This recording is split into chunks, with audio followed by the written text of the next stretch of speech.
Hello and welcome back to the Scoop with Coop. I'm of course Coop, and in today's video, as I promised yesterday, and probably for the first time I actually follow through on one of these type of things where I say I'm going to do something and then I actually do it, we are going to be reacting to the first round of the NBA playoffs with another video coming out later today reacting to the first two games of the NBA playoffs in the second round.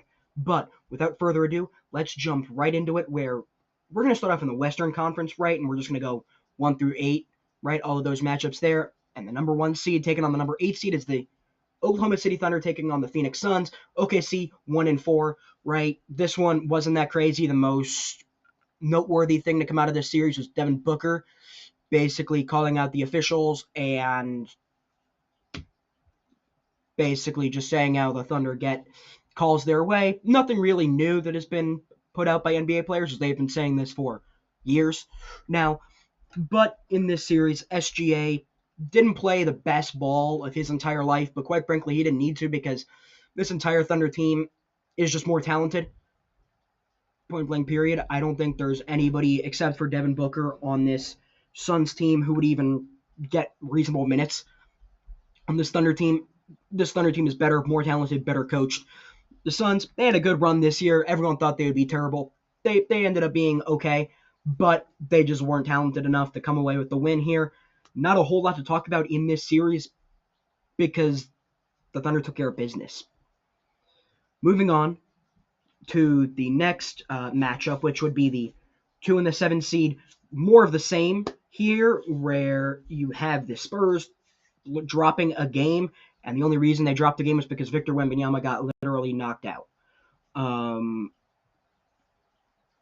The Blazers, I thought maybe they could do something with how much Deni Avdija likes driving. Maybe he could get Wemby off the spot. Didn't work one bit, as in games where this playoffs, I believe, excluding the game last night, Wemby averages close to 5 blocks per game, and it just didn't work out too well. And Scoot Henderson had a good game. Blazers took care of business. Or the Spurs took care of business, and the Spurs are taking on the Timberwolves, which we will talk about that later today.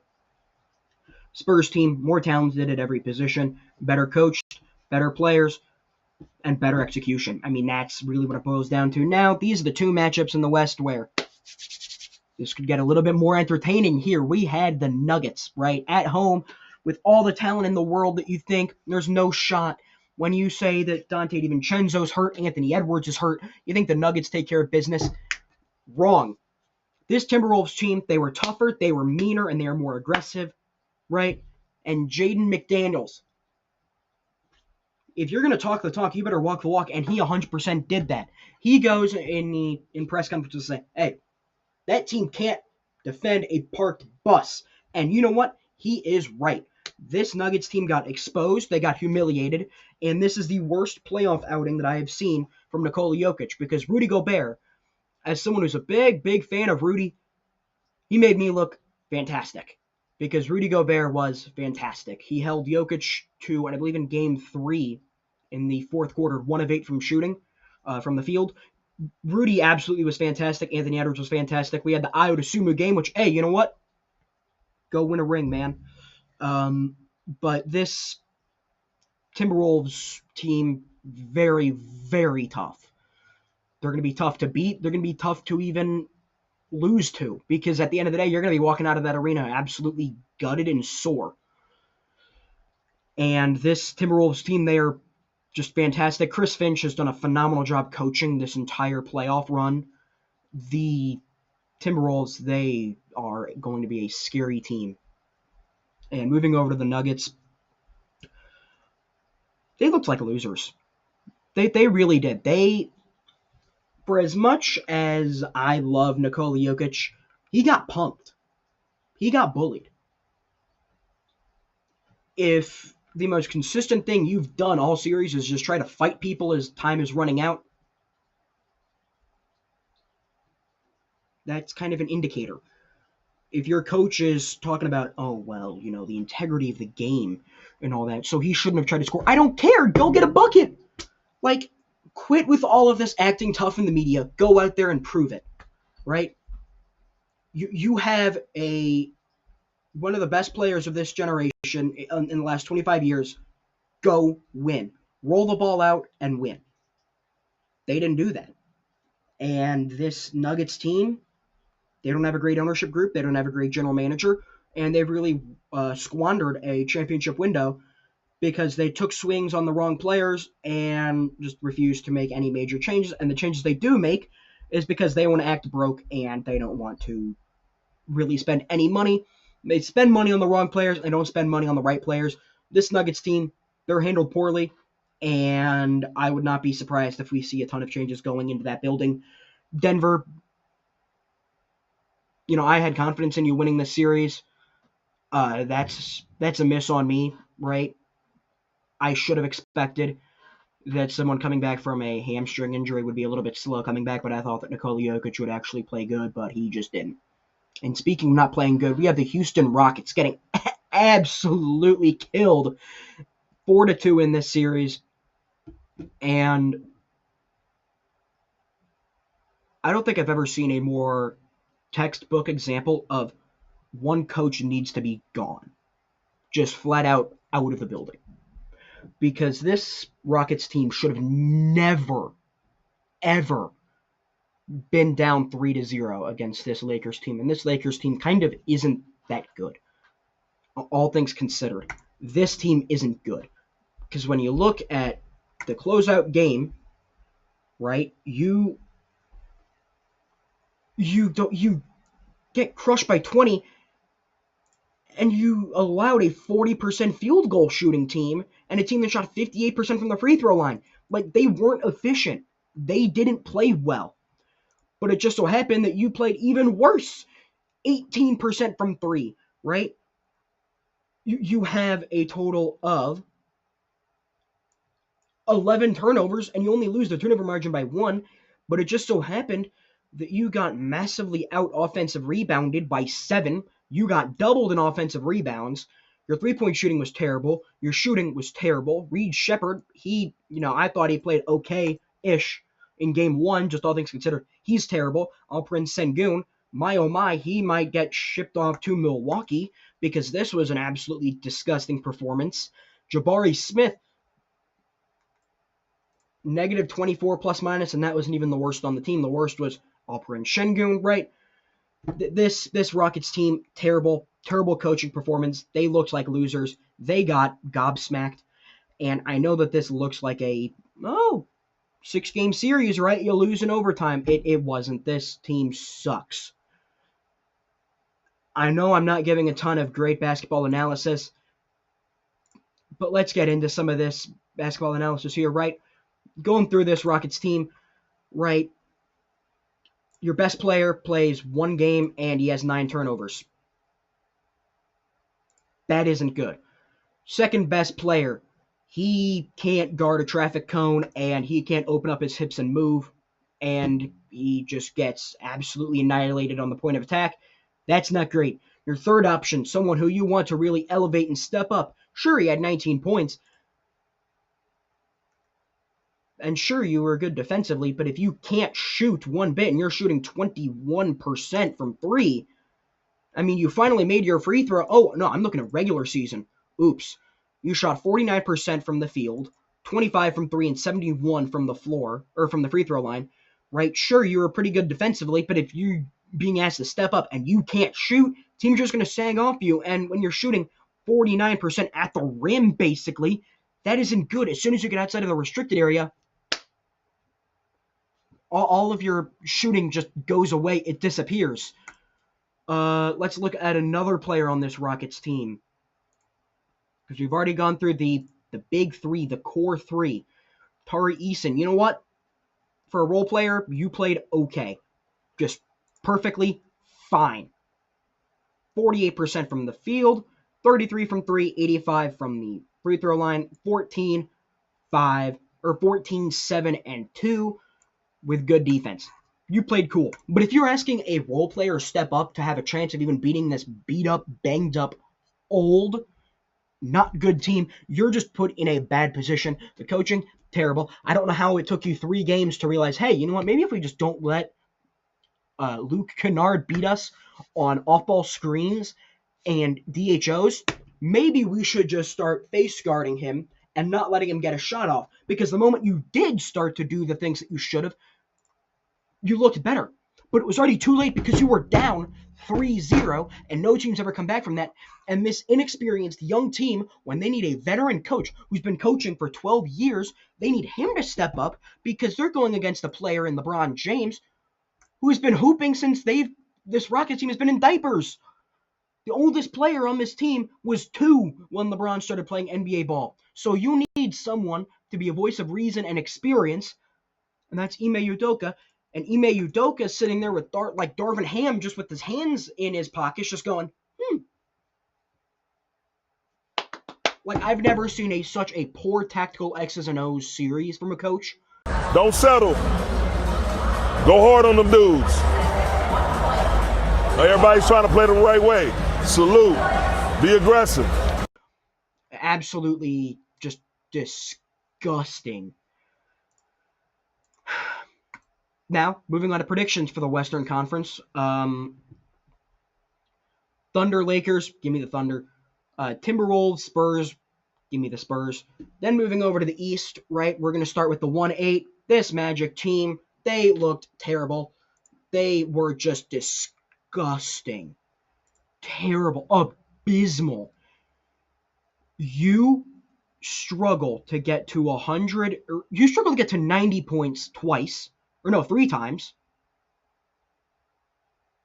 and you get to 100 a total of 2 times. Yikes.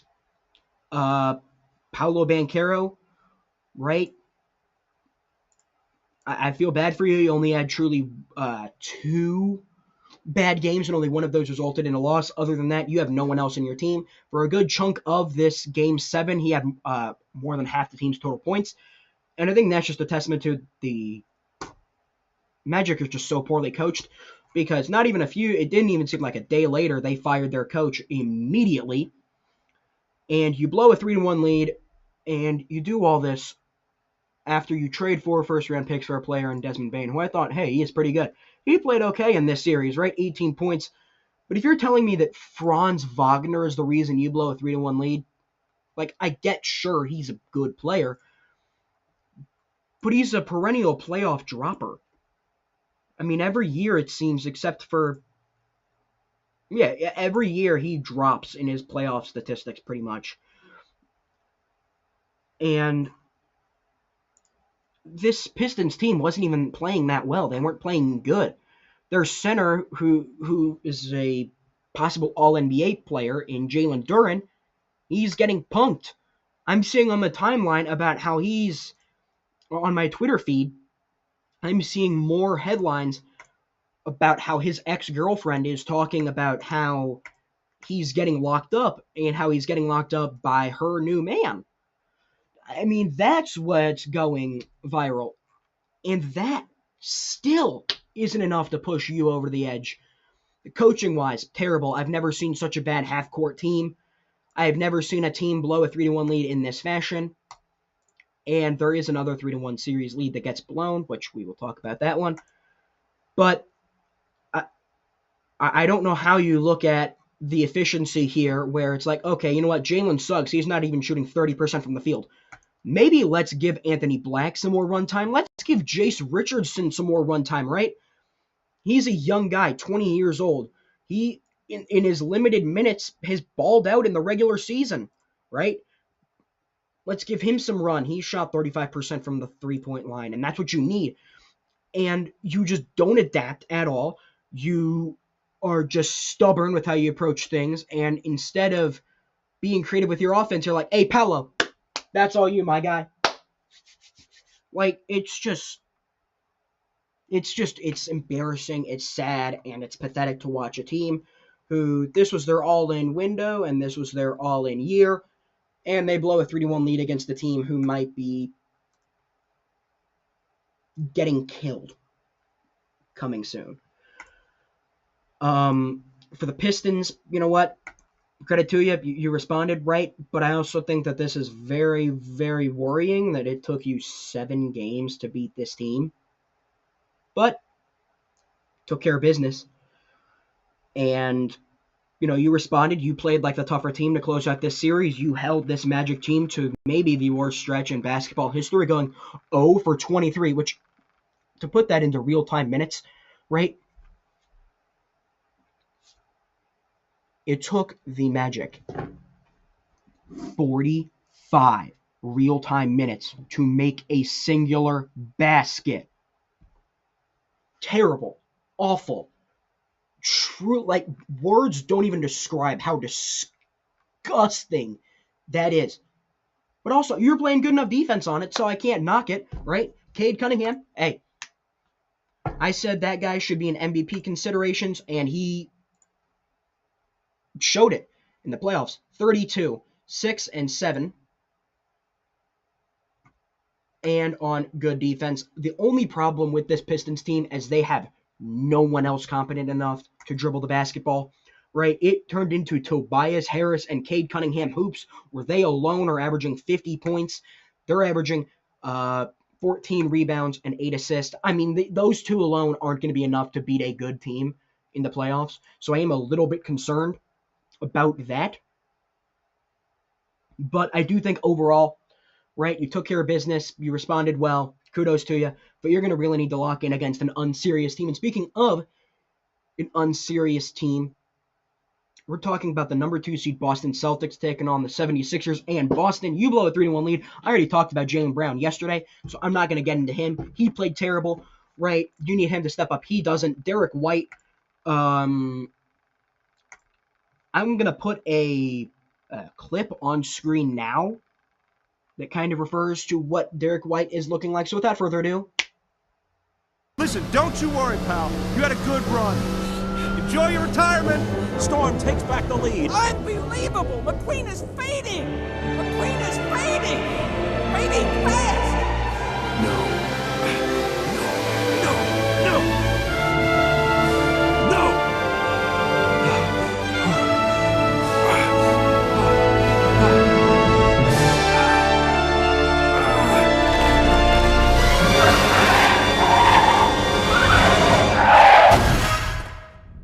But this team lives and dies by the three. Threes didn't go in, and the hubris to say, oh, well, I'm not going to change anything. You're shooting 34% from three, right? You don't have the personnel to shoot threes. The best player in this series was Jason Tatum, without a shadow of a doubt. But if you're asking someone who just came off of an Achilles tear to really carry your team, that's problematic. The only other players on this team who I think deserve any type of nod is I like what I saw from Nemesh Keita, all things considered. He's supposed to be a backup center, but it turns out that the starting center just had no runtime whatsoever in the case of Nikola Vucevic, and Vuce got a DNP in a Game 7, which, yikes, that didn't look too well. But this Celtics team, they needed to adapt. They didn't, and it seemed like they had no real plan once Joel Embiid came back. And speaking of Joel Embiid coming back, what a way to reintroduce yourself, dude. Like, you come back in this series, you average 28, 9, and 7, right? You do get a little bit banged up in Game 7, but you defer to this new era being Tyrese Maxey. You defer to him and you let him cook, and cook he did, where he averaged 27, 5, and 7. He was fantastic. 42% from 3, 46 from the field, 96% from the free throw line. This 76ers team firing on all fronts, right? Paul George, he turned back the clock a little bit. He played absolutely fantastic. He had 17, 4, and 3 with fantastic defense played. He spectacular. This is one of his best moments of his career, I think, at least in a long time. VJ Edgecombe, what a way to not cower to the moment. Show the toughness, show the grit, and show that you mean business. And if you want to take a chance at the Kings of the East, you best not miss. And they didn't miss. Philly, what a way to earn a 3-1 comeback, right? You earned this. You played well enough to win, and when you did, Absolutely fantastic work. And kind of speaking of fantastic work, moving on to the 3rd seed versus the 6th seed, the Knicks versus Hawks. This is the most memorable moment to come out of this game, or at least out of the closeout game. Yikes. One of the largest closeout losses of all time. This Knicks team, they're just better, right? They executed, they balled out, and putting up 80 points before half is crazy. You're putting up more points in a half than the Magic did in a whole game. I believe in 2 games, actually. Sorry, Magic fans, I'll let you be from now on. Maybe. But the Knicks, they balled out. Hawks, only critique is Jalen Johnson did not play well this series. I would have wanted more from him. For someone who averaged 22, 10, and 8, to drop down to 27 and 5, not shoot well from the field, not shoot well from 3. You would have liked to see a little bit more there. And I think overall, if you're relying on CJ McCollum to bail you out, sure, he had a couple of good games to start this series, but inevitably he's going to get figured out, and he really tailed off in the last 2 games. You get what you deserve, and you didn't adapt, and you deserved to lose. This Knicks team, they really got it together, and they put the nail in the coffin. And speaking of just getting what you deserve, this Cavaliers team, unserious. They took the Raptors to 7, which that feels crazy just saying that, because I think Donovan Mitchell has been figured out. Do not ever play drop coverage on him and you're good. Because as soon as you see a team not play drop coverage on him and you make him have to settle into more difficult shots where he can't just get up into a pull-up jumper, and it's spooky. This Raptors team, for as much as I bashed them after the first game, all credit to them. Scotty Barnes, he played well to close out this series. 24, 6, and 9, 24, 6, and 9 with 2 blocks and a steal. He was really, really good to close out this series. Even RJ Barrett, he had that big shot. He didn't play as well as you'd like in Game 7. But I think that this team just doesn't have a whole lot of depth, and they especially don't have a lot of big man depth, as Jarrett Allen, he balled out in Game 7. 22, 19, 3 blocks and 2 steals, a plus 13 on the game. He was fantastic. This Cavaliers team, their depth really showed at the ending point of this game, where you have 4 guys coming off the bench. You have Max Strus, plus 20, plus minus. Sam Merrill coming off the bench, plus 16. Jalen Tyson, plus 19, right? The only guy with a negative plus minus outside of Evan Mobley and Dean Wade was Dennis Schroeder, but he just did not play too well. But I do think that this team, right, they need to actually look themselves in the mirror and stop playing with their food, because this Raptors team was happy to be here. And if it takes you 7 games and pushes you to the brink, that is problematic. If you're tied at halftime, that is problematic. And if you get outscored in the 4th quarter, that is problematic. I think that looking forward with this, if I were to give my series predictions, give me the Knicks over the Sixers, and then give me the Cavs over the Pistons. I don't like it, but give me the Cavs over the Pistons. I do think that this playoffs is shaping up to be a really good one. We've already had a great first round.